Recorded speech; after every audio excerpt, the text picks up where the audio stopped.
Mutual funds की advertisement तो इतनी सारी देख ली है और डिसाइड भी कर लिया इन्वेस्टमेंट जर्नी तो स्टार्ट करनी है।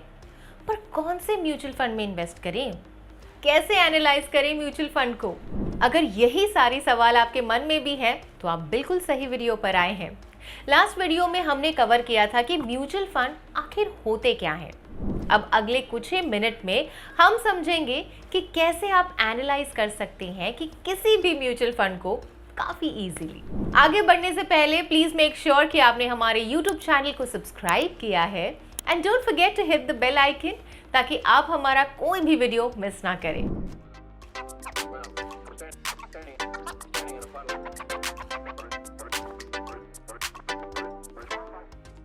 आपके ब्रीफ ओवरव्यू के लिए म्यूचुअल फंड इन्वेस्टमेंट का एक ऐसा तरीका है, ऐसा टूल है जहां आप जैसे कई सारे इन्वेस्टर्स अपने पैसे को एक साथ एक फंड में जमा करते हैं और एक प्रोफेशनल फंड मैनेजर के सुपरविजन में स्टॉक्स, बॉन्ड्स और दूसरे सिक्योरिटीज में इन्वेस्ट करते हैं। अगेन, म्यूचुअल फंड्स के बेसिक के ऊपर हमने ऑलरेडी एक वीडियो बनाई है and you can definitely check it. The link to the video is in the description. तो अब हमें ये तो पता है कि म्यूचुअल फंड की ब्यूटी ये है कि यहाँ आपको खुद रोज रोज मार्केट को मॉनिटर करने की जरूरत नहीं है। ये काम दूसरे क्वालिफाइड प्रोफेशनल्स आपके लिए करते हैं। लेकिन कैसे पता करें कि एक म्यूचुअल फंड आपको अच्छे रिटर्न्स दे सकता है या नहीं? सबसे पहला स्टेप है परफॉर्मेंस की एनालिसिस। आपको म्यूचुअल फंड के हिस्टोरिकल परफॉर्मेंस को देखना होगा। आप इसके लिए 3 साल, 5 साल या 10 साल तक का रिटर्न्स देख सकते हैं। इस ग्राफ में आप देख सकते हैं कि म्यूचुअल फंड के रिटर्न्स ओवर द टाइम कैसे बदलते हैं। अगर ये लाइन कंसिस्टेंटली ऊपर जा रही है तो फंड अच्छा परफॉर्म कर रहा है, लेकिन अगर लाइन नीचे जा रही है तो फंड की परफॉर्मेंस वीक है। इनफैक्ट ये भी हो सकता है कि कुछ फंड्स का रिटर्न कंसिस्टेंट हो but with lesser risk and some could even be very high return but high risk investments. अब आते हैं कुछ important performances metrics पर। इन metrics से आप फंड की परफॉर्मेंस को इवेल्युएट कर सकते हैं। सबसे पहला मेट्रिक है एक्सपेंस रेशियो। ये बताता है कि म्यूचुअल फंड कंपनी आपके पैसों को मैनेज करने के लिए कितनी फीस चार्ज करती है। लोअर एक्सपेंस रेशियो वाले फंड्स यूजुअली इन्वेस्टर्स के लिए बेहतर होते हैं क्योंकि कम फीस का मतलब ज्यादा रिटर्न्स। यूजुअली म्यूचुअल फंड जिसकी एक्सपेंस रेशियो 1% से कम है उसको इन्वेस्टर्स कंसिडर कर सकते हैं इन्वेस्टमेंट पर्पस के लिए। फॉर एग्जाम्पल, आपके पास 2 ऑप्शंस हैं म्यूचुअल फंड्स के, जिसमें एक का एक्सपेंस रेशियो है 0.7% एंड दूसरे का है 1.2%। तो अगर आप 1 लाख रुपीस इन्वेस्ट करते हो तो पहले वाले में आपका एक्सपेंस होगा 700 और दूसरे में होगा 1200 रुपये। अगर दोनों फंड्स का परफॉर्मेंस सिमिलर है तो लोअर एक्सपेंस रेशियो वाला फंड आपको ज्यादा रिटर्न देगा। सेकेंड है पोर्टफोलियो एनालिसिस। पोर्टफोलियो एनालिसिस से आपको पता चलता है कि हमने कौन से स्टॉक में इन्वेस्ट किया है इस पर्टिकुलर म्यूचुअल फंड के थ्रू।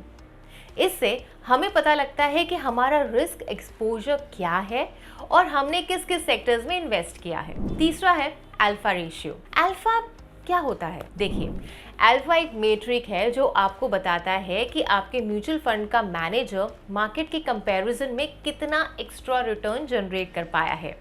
अब पॉजिटिव अल्फा का मतलब है कि फंड मैनेजर ने मार्केट से बेहतर परफॉर्म किया है। लेट्स से फॉर एग्जांपल, मान लो आपने XYZ निफ्टी 50 फंड में इन्वेस्ट किया है जिसने आपको 12% का रिटर्न्स दिया है और निफ्टी 50 ने सेम टाइम पीरियड में 10.5% का रिटर्न दिया है, तो अल्फा हो जाएगा 1.5% का। यानी in general sense alpha is difference between underlying index performance and mutual fund performance. Number 4, beta. अब बात करते हैं बीटा की। बीटा मेट्रिक ये बताता है कि आपका म्यूचुअल फंड कितना अनस्टेबल या वॉलेटाइल है मार्केट के कंपैरिजन में। अगर एक फंड का बीटा 1 के पास है तो इसका मतलब है कि वो मार्केट जितना वॉलेटाइल है उतना ही फंड वॉलेटाइल है। लेकिन अगर बीटा मोर देन 1 है तो ये इंडिकेट करता है कि फंड बहुत ज्यादा वॉलेटाइल है। For example, ABC mutual fund का बीटा अगर 0.8 है, दैट मीन्स कि ये 20% कम वॉलेटाइल है ओवरऑल मार्केट से या बेंचमार्क इंडेक्स से। वही जगह अगर PQR म्यूचुअल फंड का बीटा 1.3 है, दैट मीन्स कि ये 30% ज़्यादा वॉलेटाइल है बेंचमार्क इंडेक्स से या ओवरऑल मार्केट से। बीटा 1 से ज़्यादा है मतलब कि म्यूचुअल फंड परफॉर्मेंस वॉलेटाइल है। बीटा 1 से कम है यानी म्यूचुअल फंड परफॉर्मेंस स्टेबल है और कम वॉलेटाइल है। Number 5, fund management. It might be a little useful to check out कि आपके फंड मैनेजमेंट टीम में कौन की लोग इन्वॉल्व है एंड उनका एक्सपीरियंस किस तरह का है। साथ साथ आप ये भी चेक कर सकते हैं कि वो लोग कौन कौन सी स्कीम्स को मैनेज करते हैं and what sort of returns two schemes are getting. Number 6, risk factor. Mutual fund performance analyse करते वक्त रिस्क भी एक इम्पॉर्टेंट फैक्टर है। आपको फंड का रिस्क लेवल डिटरमाइन करना होगा। ये रिस्क मीटर दिखाता है कि फंड कितना रिस्की है। अगर आपको लो रिस्क इन्वेस्टमेंट चाहिए तो मॉडरेट या लो रिस्क वाले फंड्स चूज करें। अगर आप म्यूचुअल फंड्स में इन्वेस्ट करते हो तो परफॉर्मेंस देखना बहुत ज़रूरी है और हर एक इन्वेस्टमेंट के लिए एक गोल होना, एक टाइम फ्रेम होना ज़रूरी है जिससे आप अपनी रिस्क एपेटाइट के हिसाब से इन्वेस्ट कर सकते हैं। अगर आप लॉन्ग टर्म इन्वेस्टर हैं तो आपका फोकस हमेशा लॉन्ग टर्म गोल्स पर होना चाहिए, लेकिन अगर शॉर्ट टर्म फाइनेंशियल नीड्स हैं तो आपको इन्वेस्टमेंट को टाइमली विड्रॉ करना होगा। तो इस तरह से आप म्यूचुअल फंड परफॉर्मेंस को एनालाइज करके सही फंड चूज कर सकते हैं। याद रहे, म्यूचुअल फंड सिलेक्शन एक इम्पॉर्टेंट फाइनेंशियल डिसीजन है।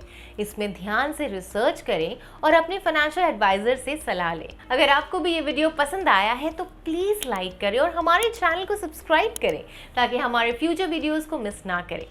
Happy investing. Investments in the security markets are subject to market risk. Read all the documents carefully before investing.